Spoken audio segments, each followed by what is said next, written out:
महादेव भाई सभी को। आज है क्लास 10 का मैथ्स मैराथन का पार्ट 9। ठीक है, इससे पहले के जो पार्ट 8 है वो प्लेलिस्ट में आपको मिल जाएगी चैनल पे, तो वो जाके आप देख सकते हो। आपकी काफ़ी हेल्प करेंगे वो सारे वीडियोस। बच्चों के काफ़ी सारे एप्रिसिएशन आए उन वीडियोस के अंदर कि सर काफ़ी अच्छे वीडियोस है, काफ़ी कुछ क्लियर करा हम आपने इस वजह से। तो प्लीज़ अगर आपको लगे कि आपको ज़रूरत है मैराथन की तो आप जाके वो वीडियोस देख सकते हो।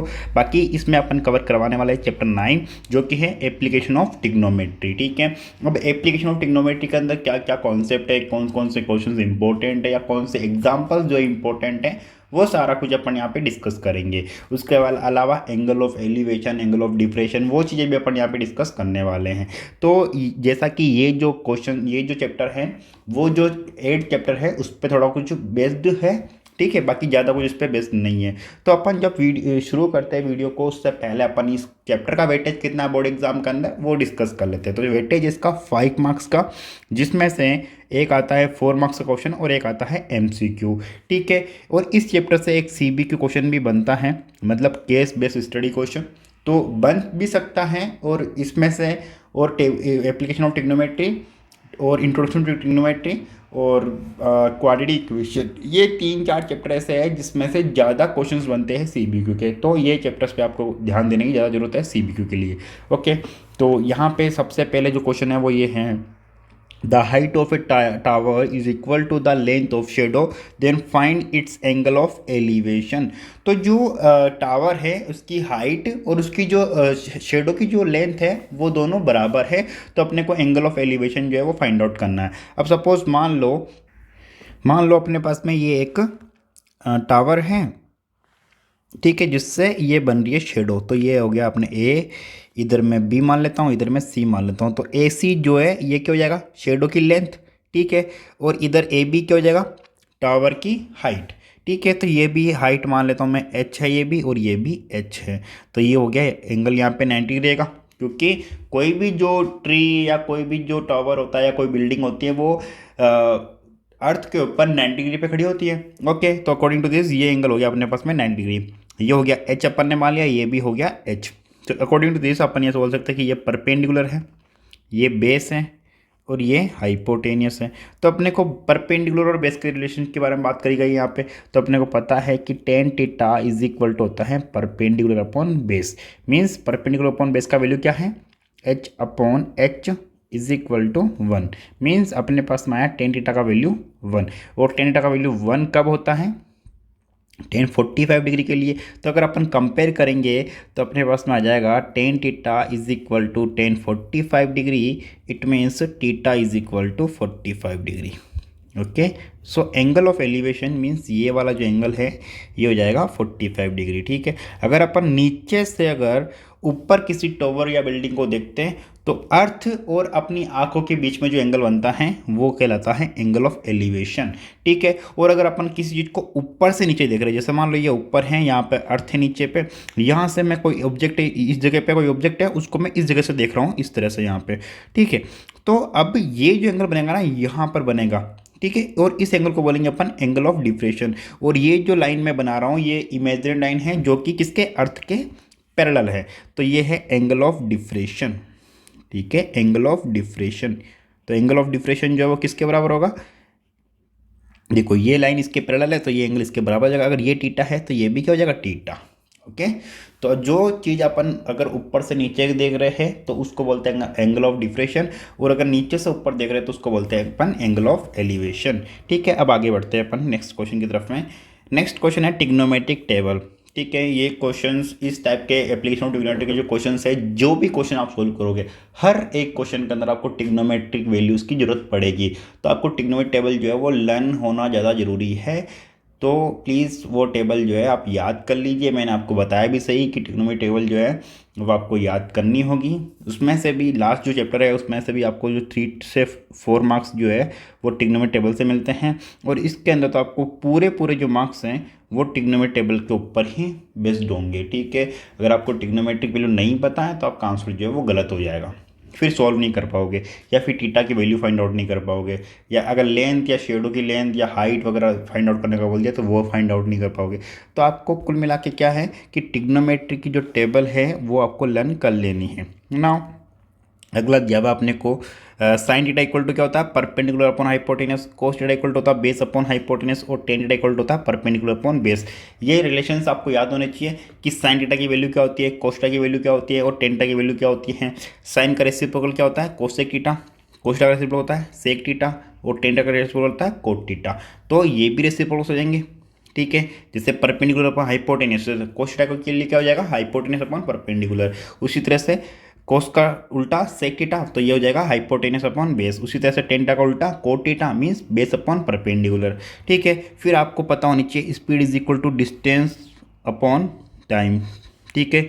कुछ क्वेश्चंस होंगे जो speed is equal to distance upon time पे, ये फॉर्मूला आपके ऊपर, उस फॉर्मूला जो है उसके अंदर काम में आएगा, ठीक है। वो किस तरह से काम में आएगा, वो जो क्वेश्चन आएगा मैं आपको समझा दूंगा। अब अपन चलते हैं एक्सरसाइज पे और एग्जाम्पल्स पे कि कौन कौन से एक्सरसाइज के क्वेश्चंस और कौन कौन से जो एग्जाम्पल्स है वो इंपॉर्टेंट है। तो एक्सरसाइज 9.1 में 5, 6, 8, 10, 13, 14, 15 ये 7 ऐसे क्वेश्चंस हैं जो रिपीटेड एग्जाम में आते हैं और इम्पोर्टेंट क्वेश्चंस हैं।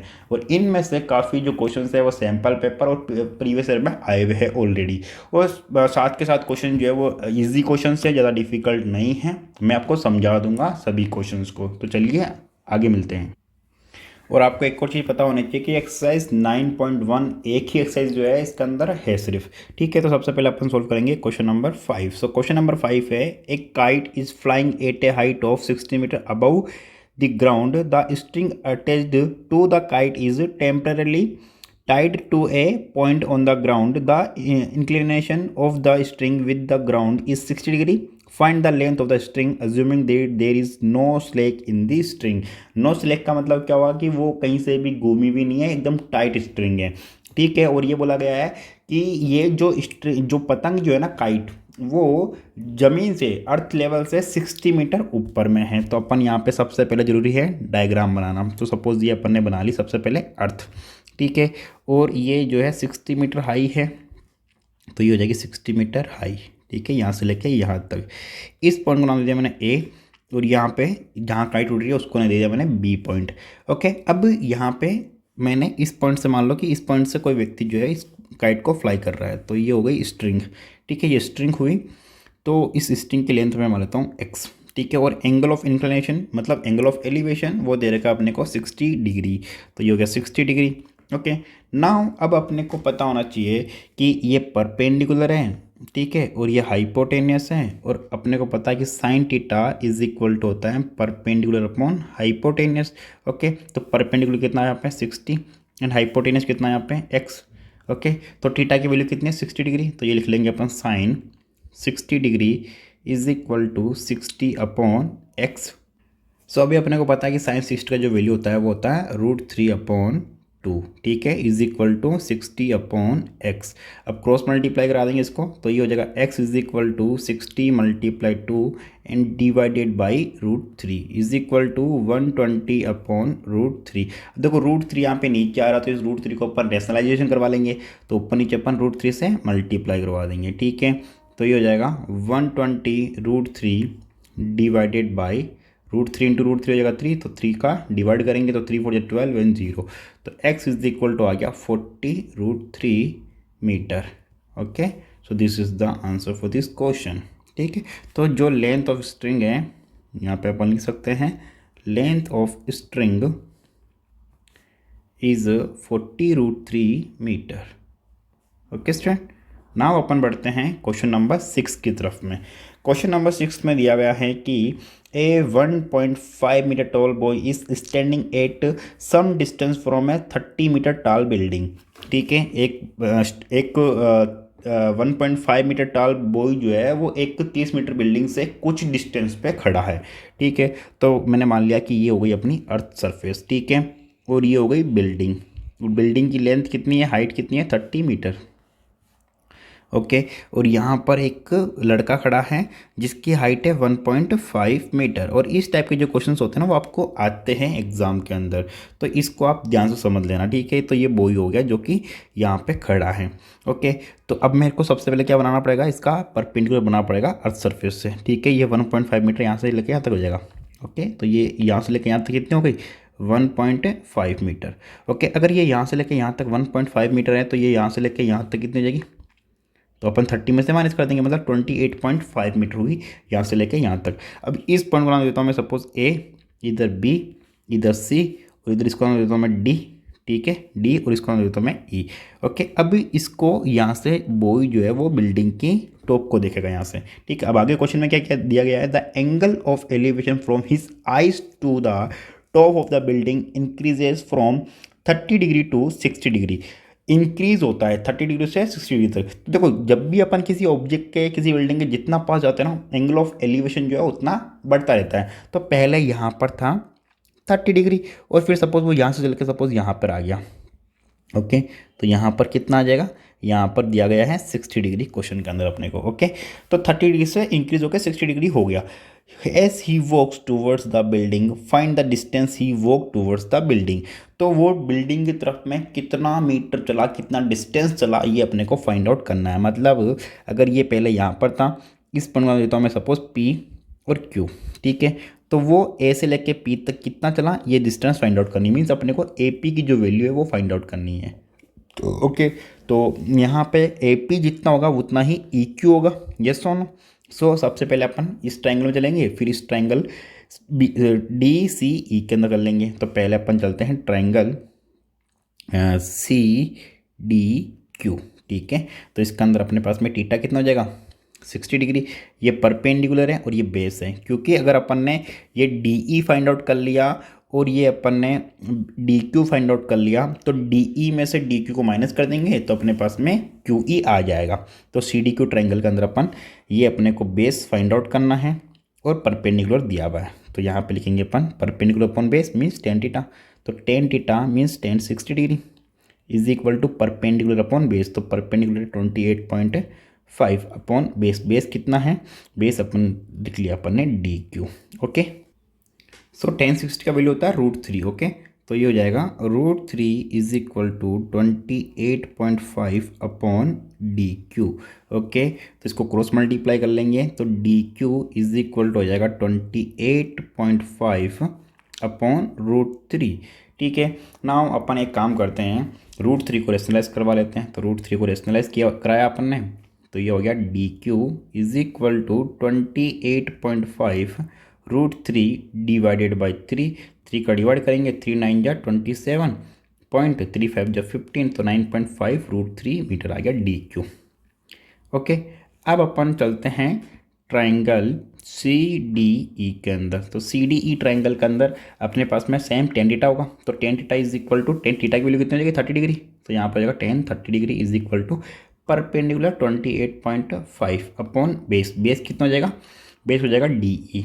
ठीक है, तो डी ई 10 30 का होता है 1 अपॉन √3। तो ये हो गया 1 upon √3 is equal to 28.5 upon D E. Cross multiply करवाएंगे तो D E is equal to हो जाएगा 28.5 √3।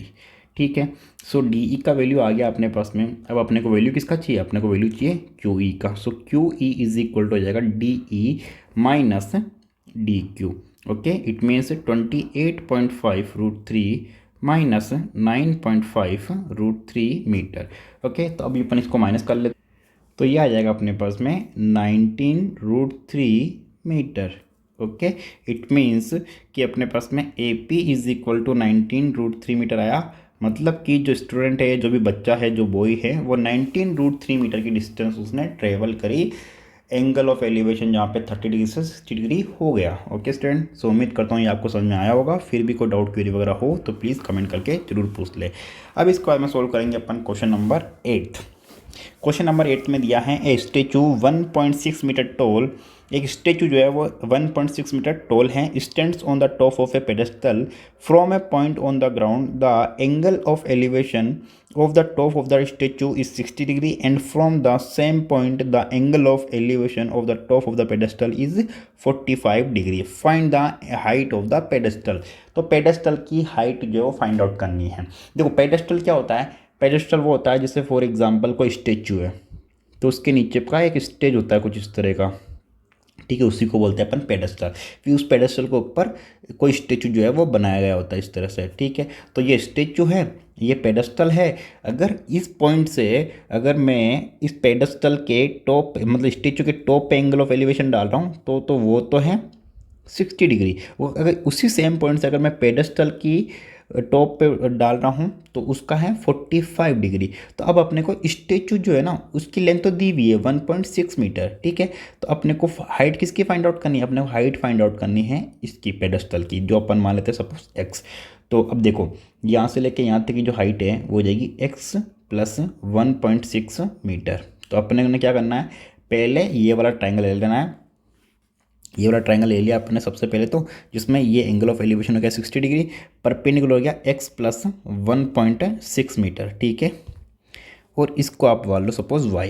ओके, नाउ इसके अकॉर्डिंग आप x और y की फॉर्म में वैल्यू फाइंड आउट कर लोगे। ओके सपोज फिर उसके बाद में नेक्स्ट ट्राइंगल लेना है ये वाला, जिसमें आपको ये एंगल होगा 45 डिग्री, ये होगा आपके पास में x और ये होगा आपके पास में y। तो यहाँ पे देखो ये परपेंडिकुलर और ये बेस, तो यहाँ पर क्या लिख सकते हो आप, tan 45 degree is equal to x upon Y, means perpendicular upon base, means tan 45 का वैल्यू होता है 1, so 1 is equal to x upon Y, so ये हो जाएगा x is equal to Y. तो x का और y का वैल्यू बराबर आ गया। तो यहाँ पर जब आप इसको सोल्व करोगे तो इधर में भी जो है आप x रख देना y की जगह पे, तो फिर इसको आप सोल्व करोगे तो x की जो वैल्यू है वो आ जाएगी आपके पास में। तो x की वैल्यू जो है अपने को फाइंड आउट करनी थी मैन। तो ओके स्टूडेंट, सो उम्मीद करता हूँ ये भी आपको समझ में आ गया होगा। इसका जो कैलकुलेशन है वो आप खुद से ट्राई करना, ठीक है। नाउ अपन बढ़ते हैं next question 10th number question की तरफ में। 10th नंबर जो क्वेश्चन है उसमें दिया गया है, two poles of equal heights are standing opposite each other on either sides of the road which is 80 meter wide. From a point between them on the road, the angle of elevation of the top of the poles are 60 degree and 30 degree respectively. Find the height of the poles and the distance of the point from the poles. तो जो points हैं question में ये दिया गया कि एक 80 metre wide जो है रोड है, ठीक है। मैंने रोड को ले लिया सपोज ए और ये बी, जो कि कितने चौड़ी है 80 मीटर वाइड, यहाँ से लेके यहाँ तक 80 मीटर वाइड। अब यहाँ पर दिया गया है कि two poles of equal height, जो कि रोड के दोनों एंड पॉइंट पर हैं, ठीक है, दोनों साइड में हैं।